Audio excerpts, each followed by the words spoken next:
banyak banget yang masuk mau berkomunikasi, teman-teman Astra yang ada di sekitar sini yang mungkin menyaksikan tragedi tersebut. Gue nggak bisa buktiin bro, maksudnya gue nggak bisa mengartikan simbol ini, Mas Nobi ya.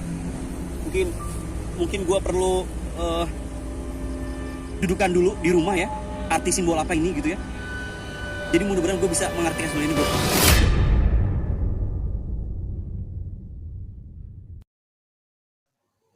Halo guys, balik lagi bersama Zona Seram TV dan kali ini kita di segmen Zona Podcast dan ini udah episode kedua. Sebelumnya ada di episode pertama itu yang bersama Bax dan gua tuh ngebahas soal kupas tuntas banget nih ya, klarifikasi simbol yang Ki Sodobono dapat di kilometer 50 karena ini lagi hangat-hangatnya, lagi rame-ramenya dibahas di sosial media hingga soal ini spiritual tuh yang baru ngebahas itu baru Ki Sodobono doang teman-teman.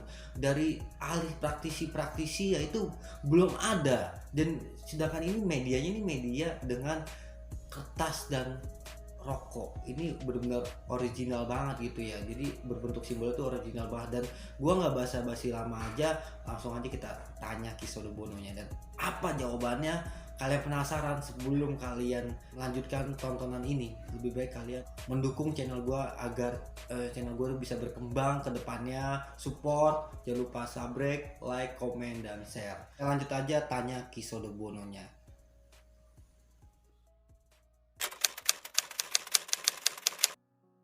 Alhamdulillah baik bro. Gini bro, kalau untuk garis besar secara utuh makna dari ketiga simbol tersebut itu memang nanti ada di part keduanya, sudah ada, tinggal di launching aja dari Ki Sodobono Official. Jadi untuk di sini gue nggak bisa mengutarakan semuanya gitu ya, karena memang nanti akan saya ungkap di part keduanya gitu.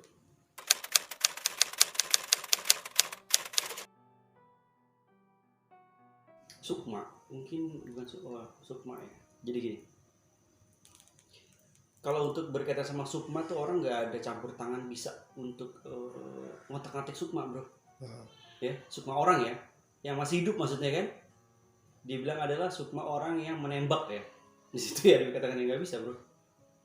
Misalnya alam bawah sadar dia ditarik, itu menurut pendapat gue tuh nggak bisa. Jadi gini, banyak juga yang mengatakan bahwa kenapa nggak dipanggil Korini aja Ki begitu ya. Ki, kenapa nggak Korini aja Ki dipanggil agar bisa menceritakan kronologi sebenarnya. Sekali lagi, komunikasi Ki Sodobono itu tidak bisa memilih goib mana yang akan berkomunikasi, siapa yang akan berkomunikasi, dan memang benar akan cenderung bisa jadi menyesatkan. Karena sifatnya dari jin, Korin kan juga jin loh, yang salah loh. Korin itu adalah ras jin juga gitu. Jadi Ki Sodobono itu tidak bisa memilih-milih satu ya. Siapa yang mau diajak komunikasi tidak bisa. Jadi jika memang dia berkenan masuk untuk berkomunikasi, ya dialah yang beruntung untuk masuk komunikasi gitu.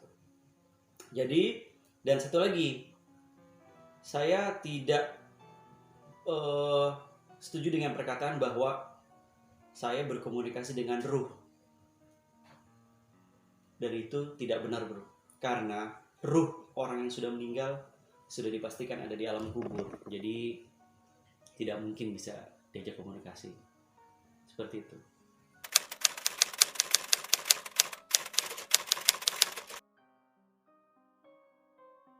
Jadi masalah ada beberapa komentar yang mengatakan bahwa Ki hati-hati, jangan sembarangan ngomong, Ki hati-hati nanti diciduk dan sebagainya ya. Itu suatu hal yang wajar bagi teman-teman yang memang perhatian sama gua mungkin ya gitu ya. Karena kita tidak juga berkepentingan untuk mengatakan sesuatu yang tidak berdasar bro, masalah kasus ini gitu. Dan gue pribadi pun kalau tidak ada dasarnya gue juga tidak berani bicara gitu, bukan karena takut, karena setiap pendapat itu harus ada tanggung jawabnya, harus ada dasarnya, seperti itu ya. Dan konten gue ini sekali lagi gue garis bawahi, gue tidak pernah mengajak orang yang menonton channel gue untuk percaya dan meyakini apapun yang gue tampilkan seperti itu. Tapi jikalau ada hal yang baik, sesuatu hal yang baik yang bermakna buat teman-teman, ya alhamdulillah, gue sangat bahagia mungkin seperti itu.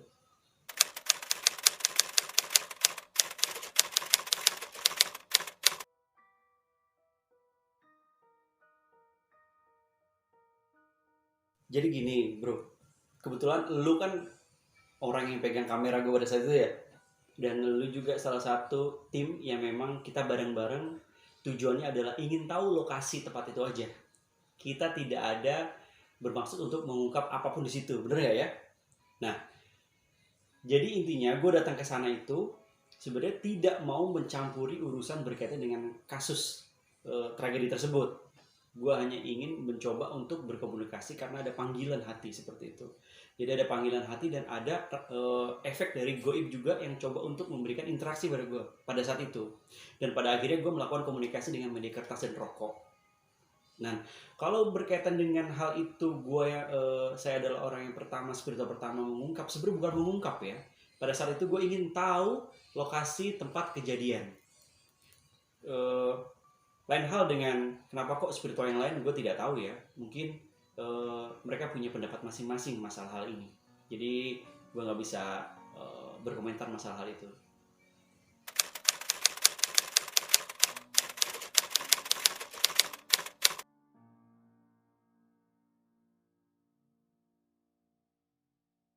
Kalau seandainya memang gue ada stasiun atau media informasi ya, media kanal-kanal berita begitu ya, ingin tahu cerita gue saat melakukan eksplorasi ke tempat tersebut, gue sih ya nggak ada masalah. Gue akan menceritakan apapun dengan detail, dengan apa adanya. Tujuan dan maksud gue datang ke lokasi tersebut sebenarnya nggak ada masalah. Kalau memang mereka hanya ingin tahu tujuan gue datang ke tempat itu, begitu.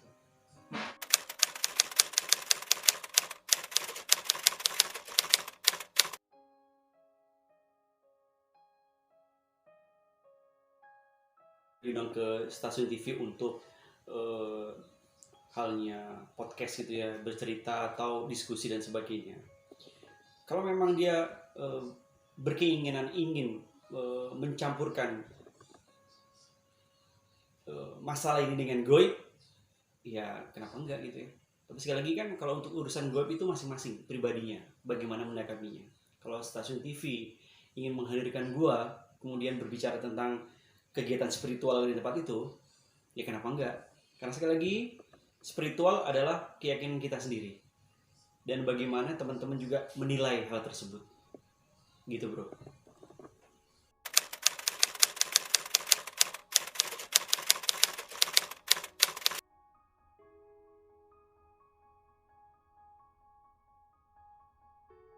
Diundang ke stasiun TV untuk halnya podcast gitu ya, bercerita atau diskusi dan sebagainya.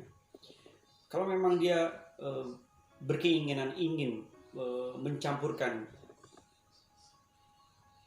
masalah ini dengan goib, ya kenapa enggak gitu ya. Tapi sekali lagi kan kalau untuk urusan goib itu masing-masing pribadinya, bagaimana menanggapinya. Kalau stasiun TV ingin menghadirkan gua, kemudian berbicara tentang kegiatan spiritual di tempat itu, ya kenapa enggak? Karena sekali lagi, spiritual adalah keyakinan kita sendiri. Dan bagaimana teman-teman juga menilai hal tersebut.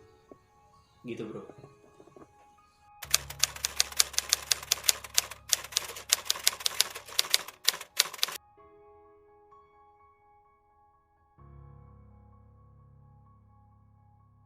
Kenapa saya menggunakan media kertas dengan rokok? Awal mulanya adalah saya ingin gimana caranya penonton channel saya itu bisa tahu apa yang saya komunikasikan dengan goib. Saya berpikir gimana apa saya menggunakan manusia ya sebagai mediator, jadi menggunakan teknik mediumisasi, atau saya menggunakan gambar. Pertama, saya tidak pernah senang ya berkegiatan dengan jin kemudian memasukkannya ke dalam tubuh manusia, karena gue berpikir gue nggak bisa. Satu, karena dimensi jin dan manusia itu berbeda, satu ya. Kemudian perlu hal yang memang urgent atau darurat untuk memanggil jin dan masuk dalam tubuh manusia, itu pun tidak mudah. Yang terjadi di banyak channel menampilkan mediumisasi, menurut pendapat gue, mohon maaf, gue hanya pendapat pribadi gitu ya, tidak menyinggung siapapun gitu ya. Dan gue nggak pernah percaya teknik mediumisasi tersebut, teknik memanggil jin masuk dalam tubuh manusia. Gue hanya berpikir itu adalah kegiatan halusinasi seperti itu. Tapi gue yakin memang jin bisa masuk dalam tubuh manusia gitu untuk hal-hal tertentu. Dan kedua, menggunakan media gambar. Gue nggak bisa gambar bro. Nah jadi kenapa gue memilih suatu hal yang menurut gue fair, menurut gue itu cukup masuk akal gitu ya, yaitu dengan menggunakan kertas sorry yaitu dengan menggunakan kertas dan media rokok agar terbentuk sebuah simbol yang akhirnya bisa gue artikan dan teman-teman bisa melihat simbol tersebut gitu. Walaupun ada pro kontra dengan media yang gue gunakan, ada yang dibilang kena angin lah, ada yang bilang gimmick-gimmick lah, ada yang dibilang sulap lah dan sebagainya. Tapi gue sekali lagi selalu mengajak orang jika ingin melihat secara langsung boleh dan membawa kertas sendiri, selalu begitu. Dan memang sudah ada beberapa teman-teman dan mungkin Zona Seram TV juga sudah pernah lihat langsung juga ya, apapun kegiatan komunikasi gue dengan media rokok dan kertas, dan itu semua real, no gimmick-gimmick. Memang banyak sih memang cara yang bisa kita lakukan untuk gimmick-gimmick dengan kertas dengan rokok, banyak memang. Tapi gue di sini menekankan gue dengan melakukan media dengan real apa adanya, tidak ada gimmick, tidak ada setting. Dan gue sering kali gagal untuk melakukan kegiatan komunikasi kertas dengan rokok karena tidak mudah berkomunikasi dengan jin. Nah, tapi hasil dari komunikasi tersebut gue juga tidak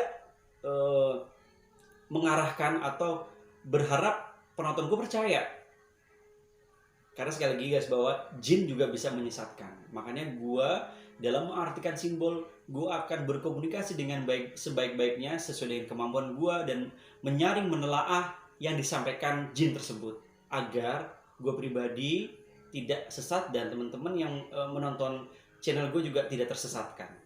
Jadi gue gimana caranya gue menyaring komunikasi tersebut, dan gue kadang memilih-milih. Terkadang ada jin juga yang masuk untuk berkomunikasi dengan tujuan menyesatkan.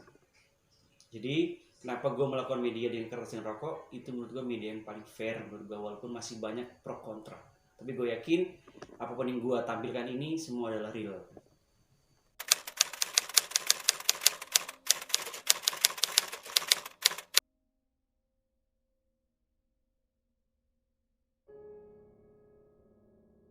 Ya, tadi seperti yang gue katakan bahwa jin memang menyesatkan, dan gue juga tidak pernah mengajak teman-teman harus percaya, satu ya. Dan gini, kenapa gue melakukan hal itu gitu ya, berkomunikasi ini adalah memang cara gue, atau ini adalah karakter dari channel gue yang memang mencoba mengungkap hal-hal misteri dengan mencoba berkomunikasi dengan goib yang ada di situ. Jadi gue ingin menguak satu misteri. Ada apa sih dengan tempat itu, bagaimana sih tempat itu, dan bagaimana tempat itu. Tapi alhamdulillah sih beberapa channel gue mengungkap suatu hal yang memang belum terungkap bro. Yang bisa hal-hal yang memang belum terungkap akhirnya bisa gue ungkap, dan itu masuk akal karena diruntun dengan cerita atau diruntun dengan hal-hal yang sebelumnya. Jadi banyak sekali gue menemukan, wah ternyata inilah misteri yang sebenarnya. Jadi tapi tidak sedikit juga yang memang memberikan informasi yang menyesatkan. Makanya gue tidak sekali lagi gue tidak mengajak Anda harus percaya dengan apapun yang gue lakukan gitu. Seandainya memang ada hal baik, ada hal yang bisa dimaknai dengan baik konten saya ini, ya saya cukup bahagia aja. Mudah-mudahan bisa ada edukasi di channel saya.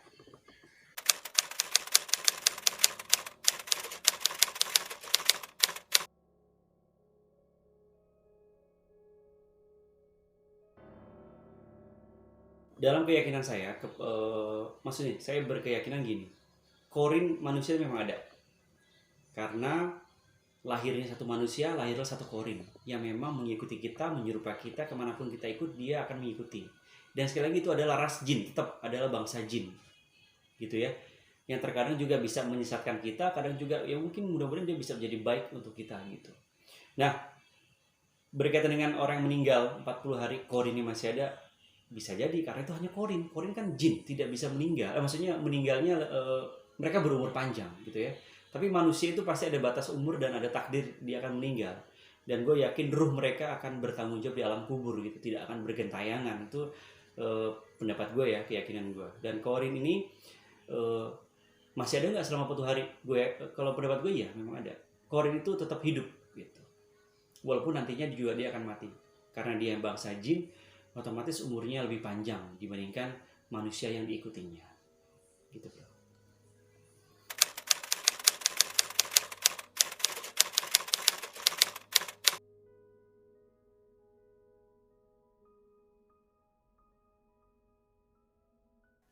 Dari jin itu menurut saya. Jadi saya garis bawah itu dari jin, tidak dari Korin. Karena satu, saya tidak bisa milih-milih bro. Gue nggak bisa milih-milih energi astral apa yang bisa masuk berkomunikasi. Seandainya pun di situ ada Korinnya, ya gue juga nggak tahu gitu ya. Karena semua berbentuk sama, siluet-siluet, cuma yang membedakan hanya bau. Pada saat itu gue tidak bisa membedakan bau mana, maksudnya ras mana, ini Korin atau ras Aruha atau ras Al-Amr atau Al-Jan gitu atau Al-Ifrit gitu ya, yang ada di tempat tersebut. Jadi siapapun yang masuk, ya mereka yang memberikan komunikasi gitu.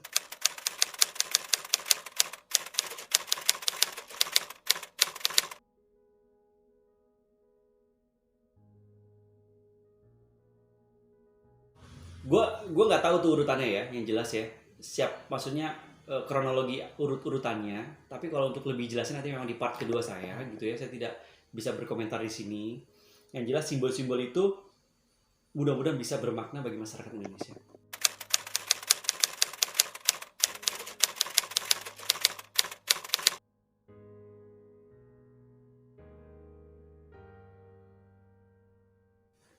Yang jelas semua berawal dari tragedi tersebut bro.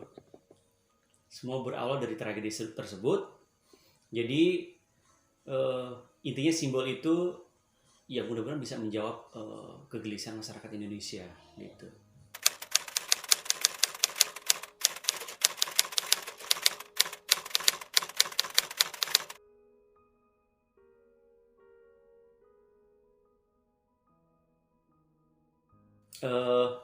Gue gak usah jawab di sini bro. Yeah. Sekali lagi kalau ingin tahu kronologinya, karena memang sebentar lagi akan gue launching, jadi tunggu aja di part keduanya KSB.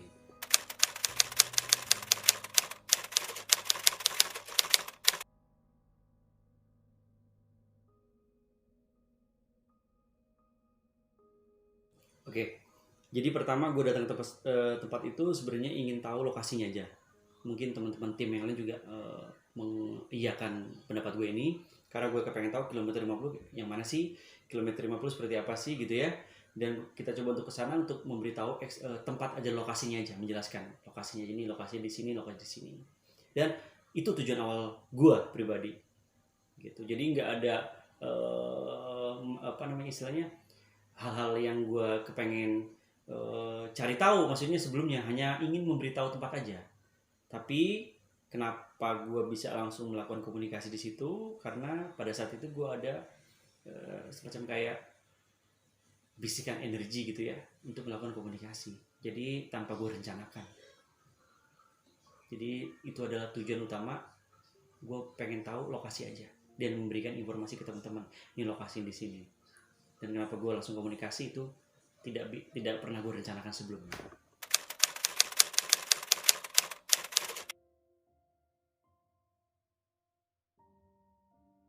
Jadi kaitan sama konten gue di part pertama mengungkap misteri kilometer 50, sebenarnya gue tidak ingin menggiring opini apapun ya. Sebenarnya gue gak ingin menggiring opini apapun, dan gue juga tidak ingin orang percaya dengan apa yang gue tampilkan itu gitu ya. Gue hanya ingin memberikan jadi gini, gue ingin berbagi cerita saat gue melakukan eksplorasi di tempat tersebut. Satu ya, ternyata ada pesan tersembunyi di situ, gue sampaikan. Gue tidak mengajak teman-teman percaya dengan apa yang gue sampaikan. Gitu satu ya. Dan gue juga tidak berharap ini menjadi sebuah apa namanya? Gue juga tidak berharap ini bisa menjadi sebuah bukti berkaitan dengan kasus tersebut karena tidak mungkin. Jadi hal yang gue sampaikan itu tidak bisa dikatakan bukti nyata. Gue hanya coba untuk bercerita tentang perjalanan spiritual gue di lokasi tersebut. Intinya seperti itu. Jadi gue tidak memihak siapapun. Maksudnya gue nggak ada bertujuan untuk memihak A, memihak B dan sebagainya. Gue hanya ingin bercerita tentang kejadian yang gue alami di tempat tersebut. Jika ada hal baik yang bisa gue sajikan, kemudian teman-teman mengiyakan itu atau memiliki pendapat yang sama dengan saya, ya saya kembalikan ke teman-teman semua. Gitu. Ada hal baik yang bisa diambil, alhamdulillah. Walaupun ada hal yang jelek dan hal yang tidak berkenan, sekali lagi saya juga tidak keberatan karena itu hak teman-teman untuk menilai konten saya. Seandainya ada kritikan berkaitan dengan konten saya akan coba untuk perbaiki. Jika itu memang harus saya perbaiki. Gitu, bro.